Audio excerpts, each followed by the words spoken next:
Every Good morning, everyone, and welcome to today's video. I'm really excited to share with you today on this very cold morning, but we are getting ready for Christmas, and we're going to decorate my little Christmas tree today. And it all comes from the Gooseberry Patch. I just absolutely love the illustrations in here. Last year, I bought the cookie molds, the cookie cutters, and I wasn't able to use it because it was after Christmas time. But what we're going to work on today is making a Gooseberry Patch gingerbread Christmas. So let's get over to the kitchen area and let's start making our ornaments. Now these are salt dough ornaments with a lot of cinnamon to make them smell so good. All right, I'll meet.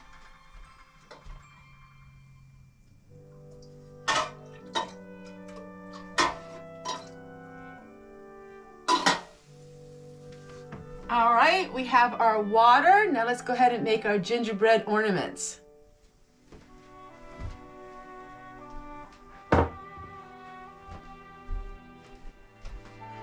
I will share with you in the description box the actual recipe to make the ornaments. Let's go ahead and let's get started. I only add half a cup of water to all the dry ingredients.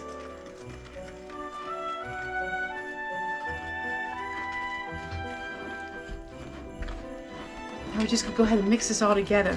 It might take a little bit to get it all mixed up.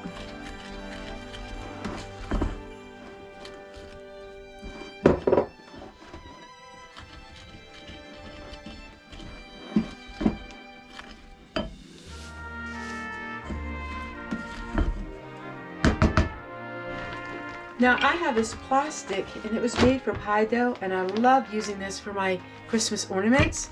That way there's no mess on the counter.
And now what I'm doing is putting them on my drying rack.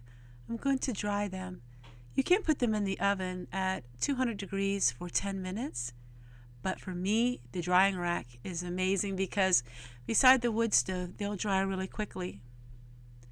Now what I noticed about these were the longer they sat, the darker they got. I was a little bit disappointed at first. I thought, well, they're not very dark. But after a few days, they will darken up. The cookie cutter does come from Gooseberry Patch. I bought it last year on eBay. It is a discontinued product, so you can find them though. They were originally made in the 80s and in the 90s. And I absolutely love these cookie cutters. It just adds a little bit more to it, having the little heart cut out of the gingerbread men. I also have some vintage gingerbread men cutters, but I used all of these this time because I wanted to make exactly what was on the cover of the 1990s Gooseberry Patch Christmas.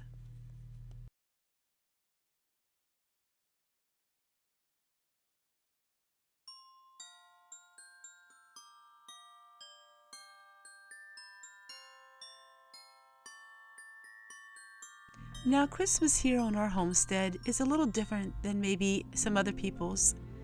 We love having it natural. I took about 2 hours and worked on the cranberries and strung the cranberries, and everything here was free. And so you're not going to see a lot of shining lights or twinkles, stars.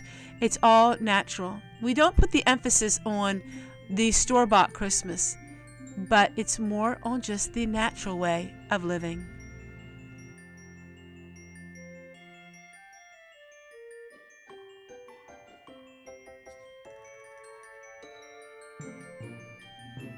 Because of all the time and energy it is to create this, I decided I'm going to keep it up at least until January, at least till after my birthday, which is January 12th. Other years, soon after Christmas, I would decide to go ahead and take everything down. But not this year. Since our house looks just like a cabin, I'm going to keep this up for quite a while. The lights are battery operated ones, and I'm not sure how long they'll last. They're not very bright, but it's so pretty at night.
So now to add a little bit of some finishing touches, and that is adding candy canes to the tree. Now my husband loves candy canes, and so you'll see them disappear as the days go by. I have my childhood books and all things gingerbread. And now it's time to put everything away. I like adding little off-grid touches, and that is all of these little USB lights. Everything is off-grid, and I have a lot of lights that I have to keep tending to. Make sure they keep getting charged up.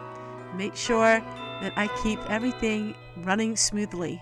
And that takes me an extra half an hour every day just to make sure everything's charged. And I put my cookie cutters away for next year. Of course, I have my oil lamps. I love them. And I have some popcorn. This was popcorn that was on little kernels of cobs. It's so adorable. I had that in a glass jar. Who knows why I got it? Probably to have some popcorn someday, but I think it looks pretty. I took it out of the jar, and we're going to use it for decorations. And of course, if I get hungry, when we watch our Christmas videos, I have some really old ones that I like to watch on the laptop with a CD player. That's off-grid too, of course. And we'll have some popcorn.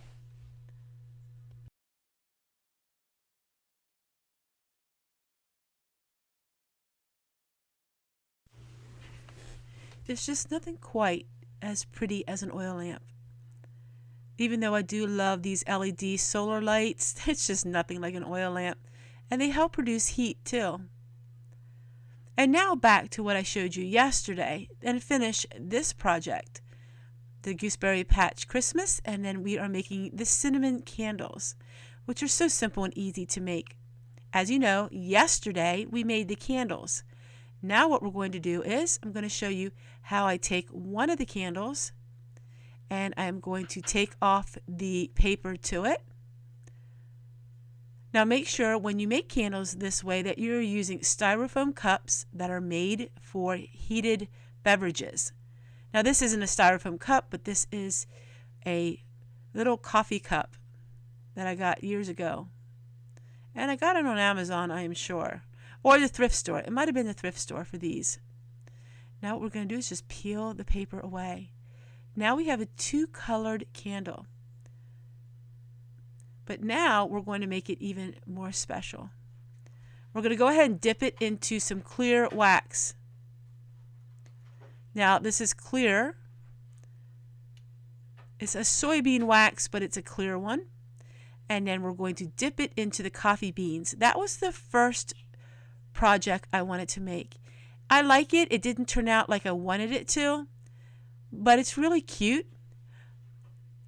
The coffee beans were not sticking on quite like I wanted them to, but it was adorable. But I was a little concerned about when I light the candle, what was going to happen with those coffee beans. But wait until you see what I did next with the cinnamon. And that was a perfect job. It did perfect project. Same thing. We're going to dip it into the clear and then into the cinnamon. And it is beautiful. It's to look like the old-fashioned candles. It's called primitive decorating. And it was beautiful.